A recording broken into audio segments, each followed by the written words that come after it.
Bienvenue sur ce tuto Maya concernant le rigging skinning. Donc là, nous allons voir une méthode particulière afin de transférer les informations de skinning d'un objet sur un autre.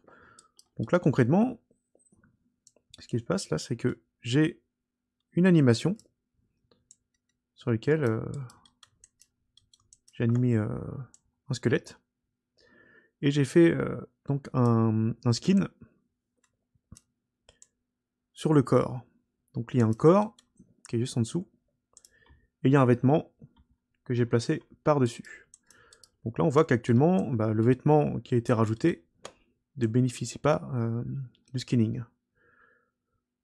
Donc là si vous avez réalisé un skinning au préalable afin de corriger certaines positions, certaines choses sur le corps, vous allez pouvoir envoyer les informations donc du skinning du corps sur le skinning du vêtement. Donc là, la procédure est la suivante. Avant de pouvoir envoyer les informations de skinning, il va falloir appliquer un skinning sur le vêtement. Sinon le système il va vous jeter, il va vous dire bah non, je comprends pas, il faut d'abord que j'ai des informations de skinning pour pouvoir appliquer un skinning. Donc là on passe en haut en mode rigging afin d'accéder au menu donc skinning.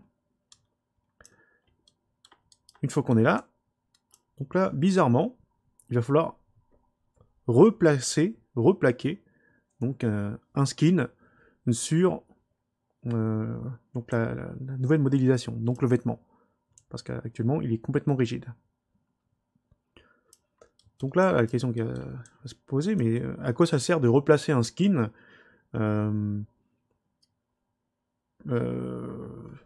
puisque là on en a déjà fait un en dessous, et pourquoi replacer un skin sur le vêtement? Là, contrairement à 3ds Max, qui avait tout simplement une fonctionnalité qui s'appelle Skin Wrap, ici, dans Maya, vous devez d'abord en fait, préparer le terrain pour que votre modélisation accepte le transfert de skin.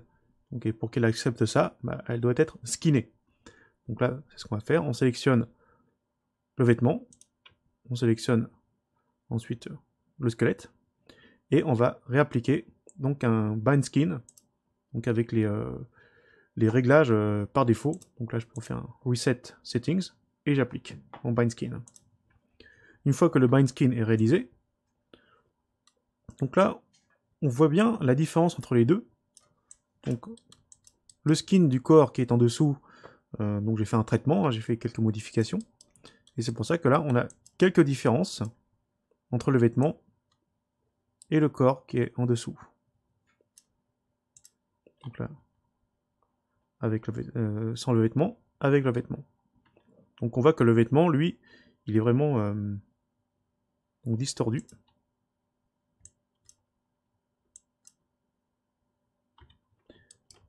Donc une fois qu'on a appliqué donc un skin basique, un skin de base, vraiment un skin par défaut, c'est Maya qui va s'en occuper tout seul, on s'aperçoit qu'il y a une différence entre le skinning que moi j'ai réalisé sur le corps en appliquant des corrections, parce que j'ai fait des corrections juste avant, et par conséquent, donc il y a un décalage entre le skinning du corps et le skinning du vêtement.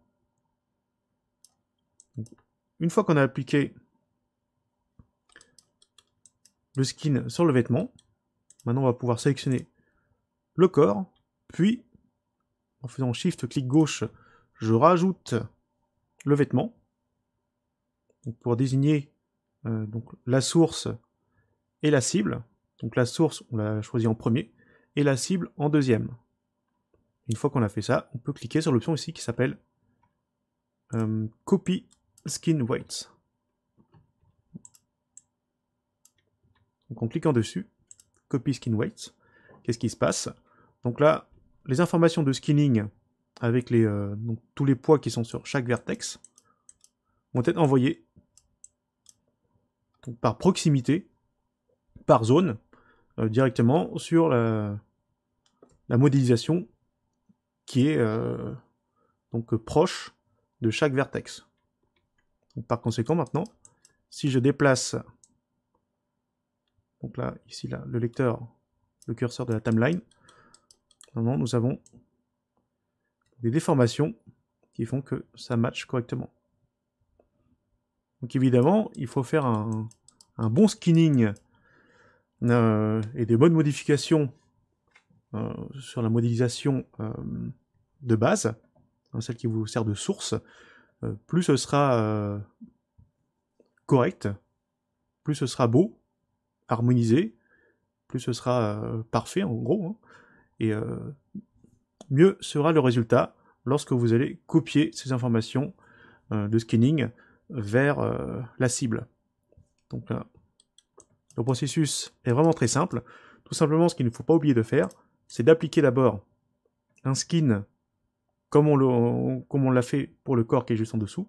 Donc on sélectionne d'abord le vêtement, on sélectionne le squelette qui nous intéresse, on fait un bind skin, et ensuite on sélectionne la modélisation source, shift clic gauche, la modélisation cible, et on applique un copy skin weights.